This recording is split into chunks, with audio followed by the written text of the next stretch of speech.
Twisting, turning. That's a penalty, is it? No, he's still going. Oh, how about that?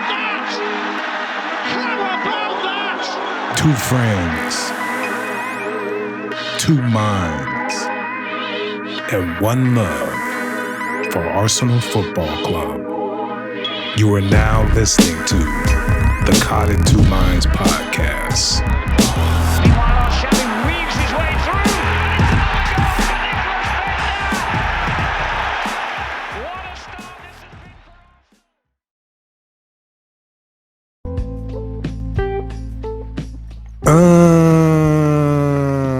What's up? What's really going on? Welcome to the podcast, Caught in Two Minds. It's your boy E, flying solo. No Guna Rush today.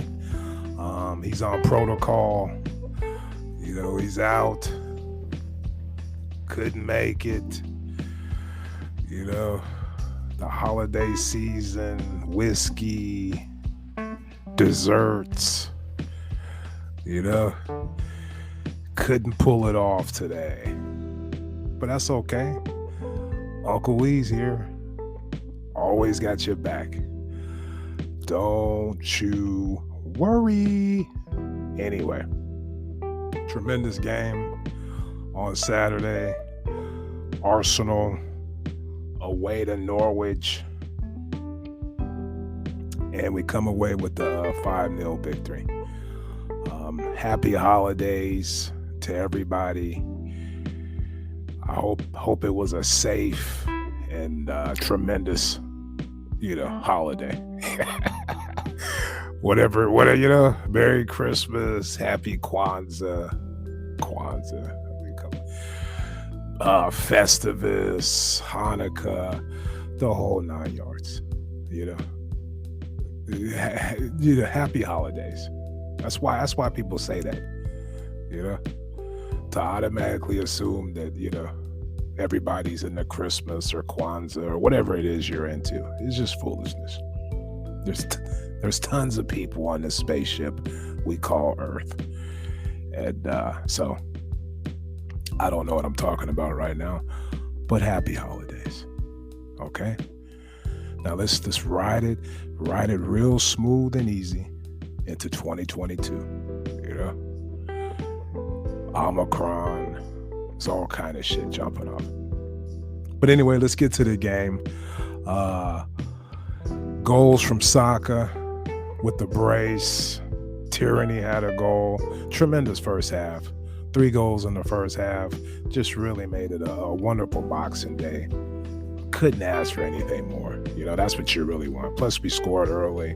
So, settled some nerves. Even though it was Norwich and they were shorthanded, it's always great to get an early goal and to completely whoop the team's ass in the first half. Anyway, second half, we got a penalty from Laka, and ESR, Emil Smith-Rowe, comes off the bench again and scores another goal off a rebound. Johnny on the spot, can't ask for anything else. A 5-0 win. We completely dominated. There was a few opportunities where we tried to hand Norwich a goal and they still couldn't take it. They're pitiful, and they will be relegated again. They love those parachute payments. What do they call it? A yo-yo club. They're the king of the yo-yo clubs. So let's get into it.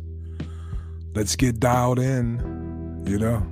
Let's put the pieces to the puzzle together. Let's figure it all out. The lineups, when I first heard them,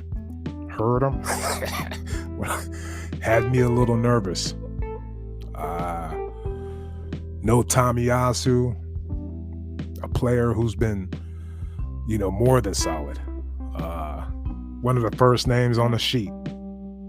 Consistent, plays week in and week out, durable. When I found out he wasn't going to be able to play, I was like, oh, okay, no big deal. We got Cedric. He got the rust off during the week. So he should be able to fill in, He's played recently. Yeah, we should be okay. No big deal. It's only Norwich. Then I found out he wasn't playing. So I immediately thought, okay, well, we got a Maitland-Niles. He's played right back before. I know it's not his preferred position, but hell, he's done it. We should be fine. It's only Norwich. And then I found out he's not playing. The first two are on COVID protocol. They had to miss, stay away. What is isolation? What is it? Who knows? They're on protocol. I love that. He's on protocol. Yeah. No, yeah, he can't make it. But Maitland-Niles, rumor has it, he's on his way to Roma for a loan, I think. So who knows? Anyway, the point being, Ben White, the center back who's just been playing brilliantly along with Gabriel. They formed a nice little chemistry, nice little duo, that little triangle, trifecta with Ramsdale, Ben White, and Gabriel. Was not going to be the case today. Holden was going to step in for Ben White, and Ben White was going to fill in at right back. And I have to say, we didn't really miss too much of a beat. Very capable. Very capable. Dribbling, pushing the ball forward, making passes, working well with Saka. And the most important thing, and I think the most important thing that Tommy also brings to this club is his ability to push forward on occasion, but more importantly, get back and defend solidly. So I saw a little of that from Ben White. Real smooth with the ball at his feet, dribbling. He makes good decisions with his passes. He will take a little more risk as far as his passing than Tomiyasu, but I thought he filled in nicely. I thought I was pleasantly surprised. What I really wanted to, my fantasy is to kind of see Tavares over there, just to see what that brings to the club, as far as Tierney on the left and Tavares on the right. I know he's played there before. I think Arteta was subbing him in there early in the season. That's just a fantasy of mine, just to kind of see what he would do and what that would bring to the club. Still, Ben White filled in brilliantly. I thought Holden was solid. I don't think Gabriel enjoyed himself playing next to Holden as much as he enjoys playing next to Ben White, but that's expected. Him and Ben White have a tremendous chemistry brewing, but Holden, he filled in nicely. Money well spent on the hair plugs, money well spent. His shit's dialed in.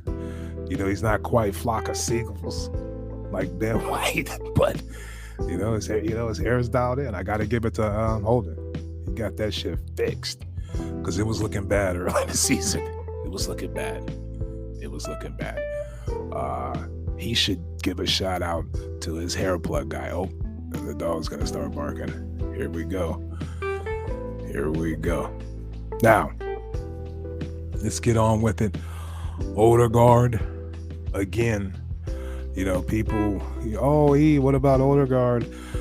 Oh, look, I wasn't angry when we signed him. I just wasn't overly excited. I wasn't like, oh gosh, he's gonna really change this team and push us forward. I wasn't one of those guys. I was like, oh yeah, good player, lots of hypes around him. He's a prodigy. Real Madrid broke the bank to sign him and didn't work out there, and that meat grinder had a nice little loan with us. Cool.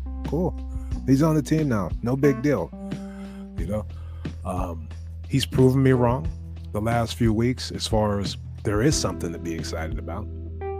Spraying the ball all over the pitch, his speed of thought, his attitude.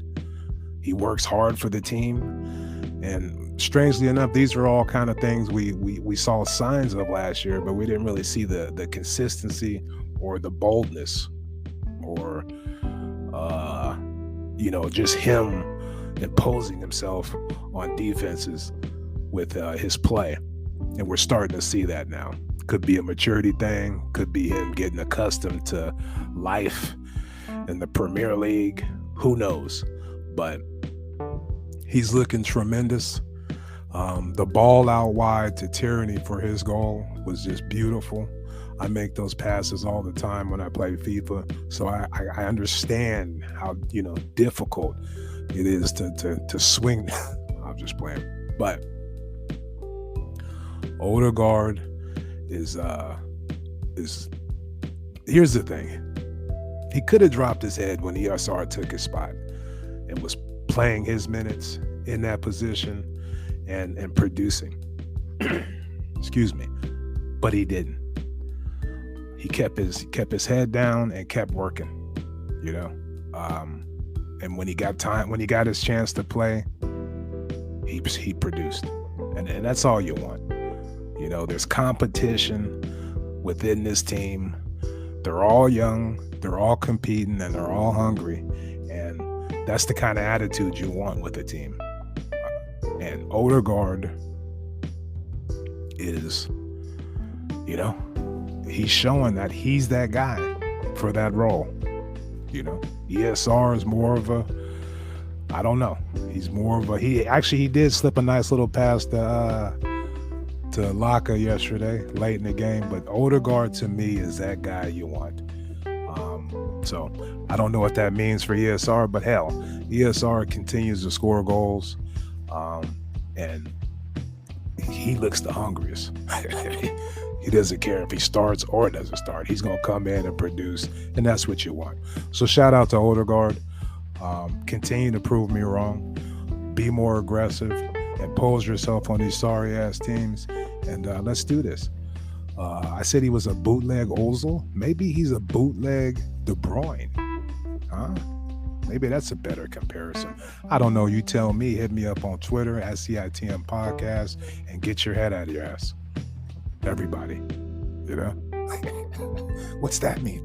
What's he saying? Anyway. Final point with Odegaard.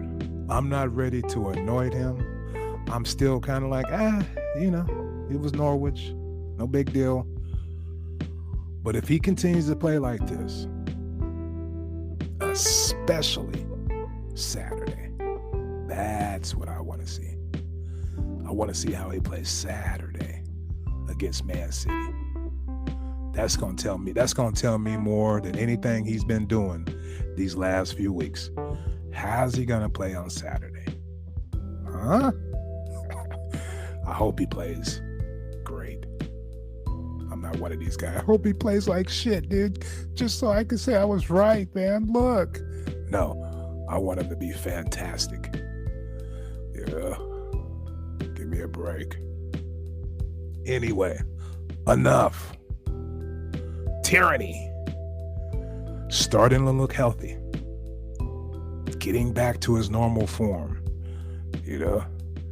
I like how smart he's playing and under control. Him and Nuno are night and day in that aspect, which is expected. Tierney is playing like a grizzled veteran. Excuse me, I'm burping and shit all in the mic like Danny Rose off of 40 of Old English. Just playing like a grizzled veteran, making more runs, and the finish on Saturday was quality. That was a shot. Nothing to do with a cross. He was shooting that ball, but he just looks like he's getting back to 100%. He looks like he's getting back into form. But there is something different, and I keep going back to control and playing like a veteran. The last few years when we see Tyranny, it was all game. He looked like Nuno, just running up and down and, working 1-2s and just really trying to force the issue. Where now it's a little more, controlled. What's the word I'm looking for? Like he picks and chooses the times to make those runs, to be aggressive, to work the 1-2s. His positioning is a lot better, whereas earlier in the season, he was coming back way too narrow, and you're like, what are you doing, man? Now everything just seems to be falling into place. I don't know if that's the process. I don't know if that's him maturing. I don't know if that's Arteta, but I love it. I love it. Because you have Tierney, who's great at going forward and getting back and getting involved. And you got Tomiyasu, who's not as good, but solid. But his defense is just, man, he's a rock. He's a rock over there. So things are looking good. Tierney scored a great goal. He played fantastic. And I can't wait to see. I hope some of that rubs off on Nuno. Nuno is young. He's wild. But he has a lot of potential. And he's got the spirit that you want. And if they can hone that and harness it, I think he's going to be tremendous too. But right now, hey, Tierney's back, bitches. He's back. We'll see on Saturday. Anyway, Tierney's fine. Let's get to ain't nothing but a gangsta party. Partey.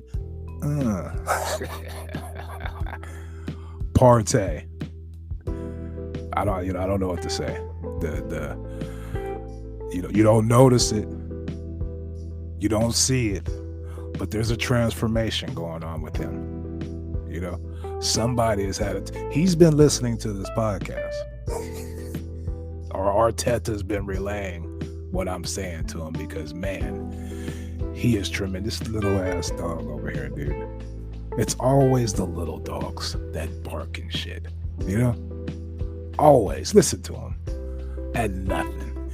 Anyway, Partey. You don't notice him. You're not angry. You're not shouting at the TV. What are you doing? Why are you shooting at? Dude, don't make that pass. Make the easy pass. Get back. What are you doing, Thomas? Stop. We're not saying that anymore when we're watching the game. We're just watching the game, and every now and then you notice, hey, wow, nice tackle by Partey. Oh, wow, he received the ball in a crowd and kind of moved it along. Nothing fancy. No shots, no crazy shots, struck, rolls in. He's just playing more like he played when he was at Atletico Madrid, when he had responsibilities. They were going to park the bus and keep the other team from scoring. Diego Simeone style. And he filled that role nicely. And the funny thing about it, Xhaka, of all people, is being more aggressive, pushing a little more forward, passing the ball forward more, no sideways and back. And at the same time, he's still getting back and being responsible. So whatever's gotten into those two, I love it. I love the fact that Partey has taken a step back and is working on protecting that back four. And Xhaka is looking to spray the ball forward, make those passes forward, and even get involved. Because who do you want shooting between Xhaka and Partey? Xhaka, strangely enough. So that's what's going on. I love it.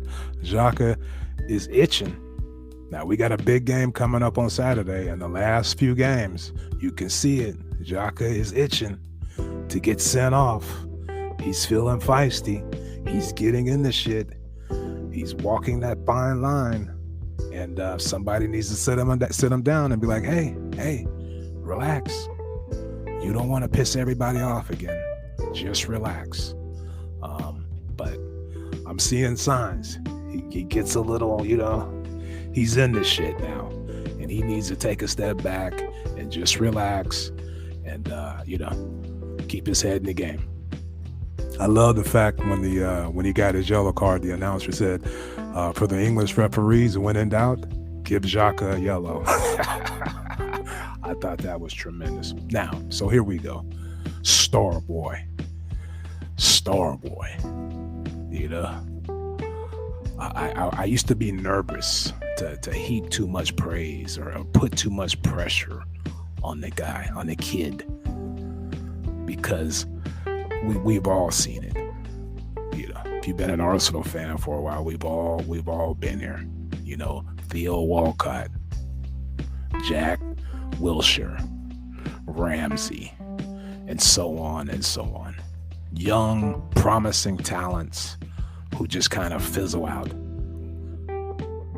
and you're just nervous to really just believe, like, man, is this guy this good? Is this kid this good? Can he be a star? Can he be a world beater? Is he world class? Can he be? Oh, I hope so. I don't want to put too much pressure on the kid. I really don't. You know, that was me with Saka. Now, it's undeniable. It's undeniable. The kid's a star. Because a player like that, week in and week out, I mean, he's a player that produces quality. It's undeniable. That second goal, I mean, he completely whooped that poor guy's ass. Aaron's, somebody we wanted to sign, just destroyed him. And the shot, I mean, come on. Always on target. He's class. And you just have to be like, you know, he's a star. He's a star in the Premiership, because week in and week out he's producing. Even when fools are kicking lumps in him, even when he don't have his A game, he's still gonna produce something. And to me, that's a star. So I'm not nervous anymore. I'm not expecting any valleys, you know, to say, oh, you gotta be careful with the kids. There's gonna be some inconsistencies. There's gonna be some peaks and valleys. You know, you never know. You don't want to put too much pressure on them. Well, that's not the case anymore. He's a made man in my book now, and there's no turning back. There's no turning back.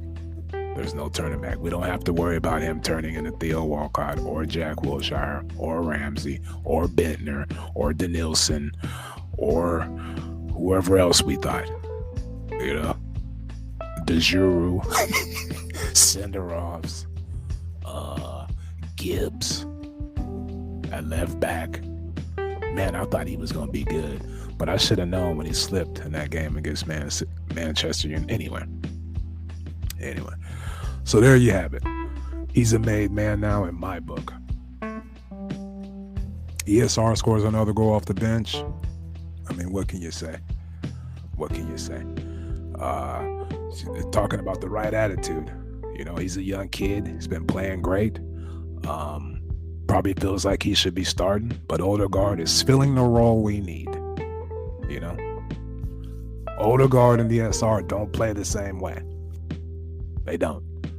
So however you want to approach the game or come out of team is who you need to play. And Odegaard, to me, with the players we have around him, fits that role better. Now, that was a fear of a lot of people. What's Odegaard signing going to do to ESR and his progression? Nothing. Because ESR is a savage. He wants it. He wants to be right up there with Saka. And so no matter what happens to him, he's going to continue to produce, whether it's off the bench, whether if he's starting, whatever you want. That's the beauty of young players. They're just down. Like what? You know? So that's it, you know? Now, what have I learned? What did Sunday's game? Man, I'm all, you know, when the Christmas and the days after Christmas leading into New Year's, those are weird. It should just all be lumped together into a nice little package holiday for the world. Anyway. So what does Sunday's game teach me? Excuse me. Well, nothing really. Nothing. I hate to say it, but nothing. We beat a sorry-ass team with a lot of missing players. We scored 5 goals. We had missing players. So, I didn't learn anything. I was expecting us to really go down there and whoop some ass. I didn't think we'd get 5, but the fact that we did further illustrates that all we did was beat a shitty team. Now, Boxing Day on the road, you can expect a little Christmas haze, whatever that is. You can expect them to be like, okay, they're bottom of the table. We should go down here and we got this, man. Fuck it, But we didn't. We came down there. We were very professional, and we handled our business like doctors. Did I learn anything? No. I won't learn anything about this team until Saturday. Yeah, against Man City. We have to start competing against the top teams in the league if we want to consistently be challenging for the league titles, top 4, whatever you want to call it. We have to start competing at a high level against these top teams. So that podcast is going to really be on fire, because this going to tell us all everything we need to know about where we're at, about where we're going, about how this season is going to finish, about who we need to bring in, who we need to get out. It's gonna explain everything, and it couldn't be happening at a better time, because we need to know these things. And that game is on January 1st. But I tell you what, I'm gonna say it again. Arsenal have to start competing against the top teams if we want to consistently be challenging for the league. And this is Arsenal. That's what we're all about. And it's been a long time. So Saturday is going to tell us everything we need to know. And I can't wait. I'm expecting great things from this bunch, especially lately. The way we've been playing, the aggressiveness, the cohesion, the togetherness. I saw a tweet yesterday. What was it? We scored 18 goals since Aubameyang has been stripped of the captaincy. Tremendous. Hopefully we can continue to ride that wave. And just think about that. 18 goals without Aubameyang anywhere to be found. Nowhere in sight. 18 goals. All season, not creating any chances, not doing anything. Alba's been out there. Soon as he leaves, we've had an explosion of goals and created chances, and just playing the way I think Arteta really wants to play. Not at the level he wants to play, but just getting there. That says everything about Aubameyang and Arteta for sticking with him so long. Really, if you want to get down to it. But anyway, I'm digressing. I got to get the hell out of here. Have a safe, happy New Year, everybody. Appreciate the love. Thank you for hanging in there with me. I appreciate that. And hey, peace out. Shit.